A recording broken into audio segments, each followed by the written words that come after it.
r/AskReddit. New York City Redditors who experienced 9/11. What was the city like the day after the attack? The city had a smell like a soldering iron. When we walked downtown you had surreal, deserted streets full of dust and papers, blowing down them like tumbleweeds. They were papers from people's WTC offices that had just collapsed. Then in the hours and days after, walls started filling with homemade missing person notices as people tried to find their loved ones, each pleading for any information at all. Just endless walls of faces of thousands of missing or dead people that had simply gone to work and never returned. It wasn't clear how many died. Estimates at the time said 50,000 people based on the WTC occupancy numbers. There were hopes initially of finding survivors, but it slowly became agonizingly clear that there were almost none left alive in the pile. There were National Guard troops with rifles patrolling the streets, not so much reassuring at that point as a reminder that any sense of normalcy was suspended. Just a heads up, if you were close enough to ground zero to see dust and papers on the ground, you were exposed to dangerous levels of asbestos fibers in the air. You should get checked for lung cancer regularly for the rest of your life to maximize your chances of survival. If you do end up getting it, you might also get asbestosis or mesothelioma. However, there is no treatment or cure for those. Forced. Like when your leg goes numb, but you still try to walk on it. You know the motions, and you do it, but it still feels wrong. You keep going though, because in a few steps, it'll be back to normal. The city felt like that. We smiled at each other and tried to keep going, but everything was forced. We smiled at each other and tried to keep going, but everything was forced. I can relate to this so much, on a lesser scale maybe. As a Parisian, I totally remember how it went after the 13th of November attacks. The city was in shock. Everyone on social medias, on the news and so on were only talking about how life had to go on, that our city had to keep being the city of lights and parties, that the spirit of going out and cheer and celebrate life should never die, and that if people were scared of going out, it meant the terrorists had succeeded. There was this whole thing about trying hard to go out, have a drink with friends, sip a coffee at the terrace of a cafe, you name it. But the spirit wasn't there. We were kinda just pretending, going out to show the world and ourselves our resolve, but it was forced. Terrible. I'll never forget the smoke rising and all the missing persons flyers. I'll never forget the ground zero volunteer, big guy, sitting on a curb crying, and the firefighter who was rubbing his back to comfort him. There is much more. I think I was basically in shock or something.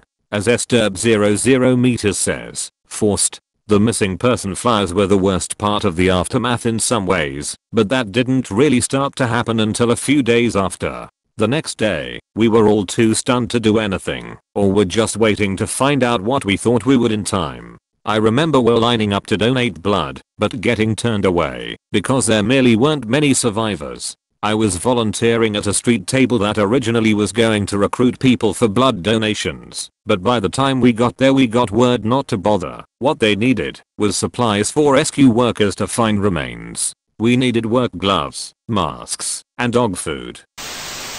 It was the rarest thing I have ever witnessed, an absolutely quiet day in New York City, with all commerce stopped, and everyone being slow and kind to each other. There was no subway service, no air traffic, no cell phone use. We were told to keep them free for emergency lines. Stores were closed and no one went to work. It was a stunningly beautiful day, 70°F and not a cloud in the sky. We all had nothing to do but take walks. We would pass each other, total strangers, make eye contact, give a small smile and nod, and then move on. The whole city became like a very small town on a Sunday. It was so quiet. The line to donate blood at the hospital wrapped around city blocks. They took donations all day and people were still waiting to give the next day. Mostly, I remember that shade of grey. It was on everything. It was in the sky. It caked your shoes. My uncle was in the towers and he scrubbed and scrubbed, but he was still finding it in his ears days later. It was quiet. We were numb. Your uncle was in one of the towers? It would be interesting to hear his story. The TL doctor is he developed severe PTSD, quit his job, and didn't leave his house for several years. He doesn't talk about it at all. He cries a lot now. The smell of the burning buildings permeated the city, like 10,00 burning tires. The sirens from emergency vehicles whizzing by were constant and all in one direction. Rumors were flying about survivors who rode the building down and survived. None were true.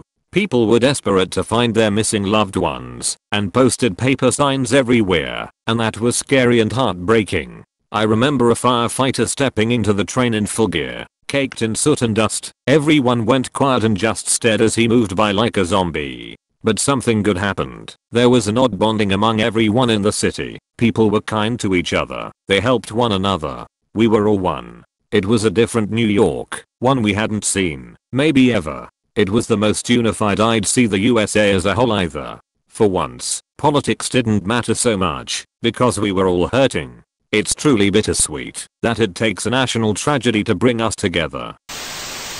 Nobody seems to mention that we didn't know it was over. We didn't. It was unsettling. We all were hopeful that there would be thousands of people pulled out of the mess. There were ambulances from 15 states lined up at the old street. Vincent's Hospital for what seemed like a mile from Greenwich Village to the tunnel. They were just sitting there idle waiting for the call to action that never came. We were all scrambling to give blood. It all went to waste. The city's unsung hero/heroes were the guys in the F-16 circling the skies. We knew that nothing further was going to hit us from above. On 9/11, I and one other person were on the street in Times Square at 8 p.m. Curtain call. One other guy. It was surreal, and I'd do anything to be able to print out the image that is burned into my head from realizing that it was exactly 8 p.m. and it was just him and me in view. These are great comments and make you feel and understand sympathy and develop empathy. But my experience was a little different. The day after I had signs on my window. Go home terrorist. My door was covered in trash and everywhere I walked I'd get stares of fear and hatred. A common bond that people talk about that developed in New York didn't apply to everyone. Yes, there were quiet walks, but they were alone. I went to volunteer at a local kitchen that was making sandwiches for the volunteers at Ground Zero and was turned away because they didn't want my kind's help. It was the most alien I've ever felt in the country I was born in. I was unable to show or express my hatred for those who did this or help those who were affected. I was not alone either. Since then I've visited numerous 9/11 support groups of where people had the same experience as me. We weren't given our chance to grieve because the bigots of the city decided we weren't fellow countrymen. So what was the city like after the attack? Full of fear, sadness, and a feeling of overwhelming loss.